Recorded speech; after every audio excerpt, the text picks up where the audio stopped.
اللهم صل وسلم وبارك على سيدنا محمد وعلى اله وصحبه. ازيكم يا حبايب قلب، عاملين ايه؟ يا رب تكونوا بخير. جايبه لكم ان شاء الله النهارده وصفه سهله جدا وبسيطه، وان شاء الله هتعجبكم، وبجد وصفه تحفه جدا، وبجد هتبقى معاكم روعه.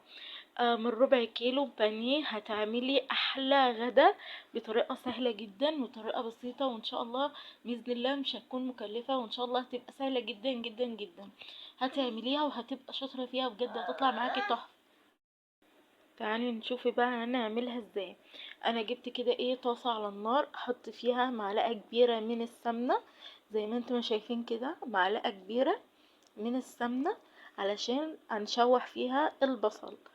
اهو ادي السمنه، اسيبها طبعا تسخن، وبعدين احط البصل، واسيب البصل يدبل معايا ويبقى معايا تحفه جدا.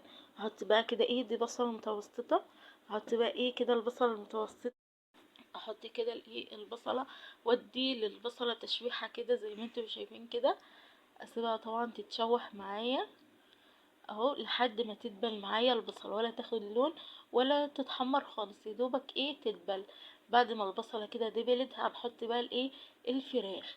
ده طبعا البانيه، ربع كيلو بانيه انا جبته قطعته كويس جدا، وزي ما انتم شايفين كده احط كده على البصل، واسيبه طبعا ما اقلبوش على طول، لحد ما ما ياخد كده صدمه من تحت، وبعدين بقلبه. حطيت طبعا التوابل، حطيت نص معلقه من الفلفل الاسود، ونص معلقه من الكركم والملح، وحطيت طبعا ورقه من اللورا. حابه تحطي ورق لورا ماشي، مش حابه خلاص. هحط بقى كده، اقلب بقى كده تتبيل، اقلبها كده مع بعض لحد ما كده تتشوح معايا وتبقى تحفه. طبعا انا معليه النار، فعلشان كده هي ما نزلتش ميه خالص. حطيت بقى الفلفل، طبعا ده فلفل رومي على فلفل حراق، حطيتهم كده على بعض واقلبهم كده تقليبه طبعا حلوه. طبعا الفلفل الرومي، وبعدين هنحط الطماطم. لما تيجي تقلبيه هينزل ميه. احط بقى كده معلقتين من الخل. طبعا الخل اختياري، حابه تحطي خل ماشي، مش حابه ما تحطيش. انا طبعا حبيت احط كده معلقتين من الخل، بيدوني ريحه حلوه، وبجد بيبقى طعمها خطير جدا. حطيت كده الخل واقدم كده تقليبه كده زي ما انتم شايفين كده، وبعدين احط الطماطم. حطيت كده الطماطم، اقلب بقى كده، هينزلوا الميه بتاعتهم وهيبقى معاكي تحفه جدا.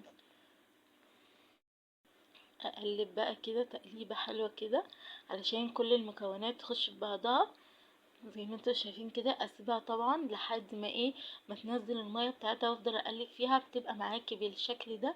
وطبعا انت حابه تاكلي تاكليها بعيش، تعمليها سندوتشات، تعملي جنبيها رز، تعملي جنبيها مكرونه، طبعا اللي انت حباه واللي انت عاوزه تاكليه جنبيها اعمليه.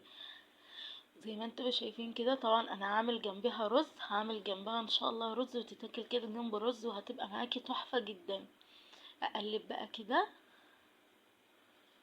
وادي شكلها بعد ما اتعملت. طبعا شكلها تحفه، وطريقتها سهله جدا، وطريقتها بسيطه، وهتطلع معاكي تحفه. احلى غدا ممكن تعمليه بربع كيلو بانيه بس، هتعملي العظمه اللي انت شايفاها دي، وهتبقى غدا سهل جدا وسريع، وان شاء الله باذن الله مش هيكون مكلف. ادي الطريقة، يا رب تكون تعجبكم، ولو عجبك الفيديو ما تنسيش تدوسي لايك. باي باي.